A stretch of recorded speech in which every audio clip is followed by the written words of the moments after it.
ഡീൻ കുര്യാക്കോസിന് എതിരായ അധിക്ഷേപ പരാമർശത്തിൽ ഉറച്ചു നിൽക്കുന്നുവെന്ന് എം മണി MLA MP ആയിരുന്നപ്പോൾ ഒന്നും ചെയ്യാത്തതുകൊണ്ടാണ് അങ്ങനെ പറഞ്ഞത്. കടുത്ത ഭാഷയിൽ പറഞ്ഞു എന്നേ ഉള്ളൂവെന്നും എം മണിയുടെ വിശദീകരണം. ഇവിടെ എന്തേലും MP എന്നതല്ലേ ചെയ്തിരിക്കുന്നത് ജോയിസ് ജോർജ് മാത്രമാണ്. പിന്നെ ML ലോറൻസ് ബാക്കി PJ കുര്യൻ അടക്കമുള്ളവർ പോയി ചെയ്തതെന്ന് അറിയാമല്ലോ. നമ്മൾ ചർച്ച ചെയ്തതല്ലോ.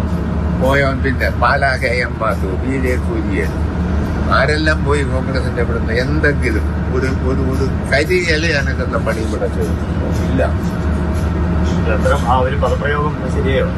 അതൊന്നും വലിയ കുഴപ്പമൊന്നുമില്ല. വളരെ ചില കടുത്ത ഭാഷയെ പ്രയോഗിക്കുന്നു. നന്ദുഷ ചേരുന്ന വിവരങ്ങൾ നൽകാൻ. നന്ദുഷ, ആശാൻ അക്ഷരപ്പിഴവല്ല, ഉദ്ദേശിച്ച് ബോധ്യത്തോടുകൂടി പറഞ്ഞതാണ്, അതിൽ ഉറച്ചു നിൽക്കുന്നു എന്നാണോ എം മണി പറയുന്നത്? തീർച്ചയായും ഡീൻ കുര്യാക്കോസിനെതിരായ പ്രസ്താവനയിൽ എം മണി ഉറച്ചു നിൽക്കുന്നു എന്ന് തന്നെയാണ് വ്യക്തമാക്കിയിട്ടുള്ളത്.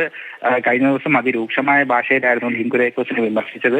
ആ വിമർശനത്തിന്റെ പേരിൽ പൊതുസമൂഹത്തിൽ നിന്ന് വളരെ വലിയ രീതിയിൽ എം മണിക്കെതിരെ പ്രതിഷേധം ഉയർന്നിരുന്നു. രൂക്ഷമായ തെറിപ്രയോഗങ്ങൾ ഉൾപ്പെടെ നടത്തിയാണ് ഡീൻ കുര്യാക്കോസിനെ അധിക്ഷേപിച്ചത്.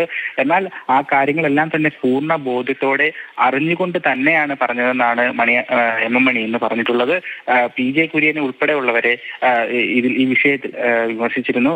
ഇടുക്കിയുടെ ഭാഗമായി ഇടുക്കി പാർലമെന്റ് മണ്ഡലത്തിൽ നിന്നും വിജയിച്ച് MP ആയി പാർലമെന്റിലേക്ക് പോയവരിൽ ജോയിസ് ജോർജും MM ലോറൻസും മാത്രമാണ് അവരുടെ പണി കൃത്യമായി ചെയ്തിട്ടുള്ളത് എന്നാണ് എം മണി വ്യക്തമാക്കുന്നത്.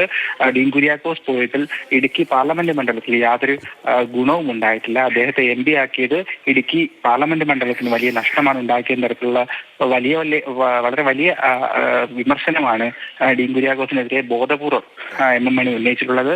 ഈ വിഷയം തന്നെ കുറച്ചുകൂടി കടുത്ത ഭാഷയിൽ കഴിഞ്ഞ ദിവസം ഡീൻ കുര്യാക്കോസിനെതിരെ എം മണി ആഞ്ഞടിക്കുകയായിരുന്നു. ഏതായാലും ഈ തെരഞ്ഞെടുപ്പ് അടുത്ത് നിൽക്കുന്ന ഈ ഒരു സമയത്ത് എം മണിയുടെ ഇത്തരം പ്രയോഗങ്ങൾ മുന്നണിയെ തന്നെ പ്രതികൂലമായി ബാധിക്കുമോ എന്നുള്ള ഒരു സംശയത്തിലാണ് CPM ഇപ്പോൾ ഉള്ളത്. ഏതായാലും എം മണിയുടെ നാവിന് ചങ്ങലക്കിടാനായിട്ട് LDFന്റെ നേതാക്കളെല്ലാം തന്നെ സജീവമായി നിർദ്ദേശം നൽകിയിട്ടുണ്ടെന്നാണ് നമുക്കിപ്പോൾ വ്യക്തമാകുന്നത്. ജില്ലാ സെക്രട്ടറി ഉൾപ്പെടെ വിവരങ്ങൾ നൽകിയത്.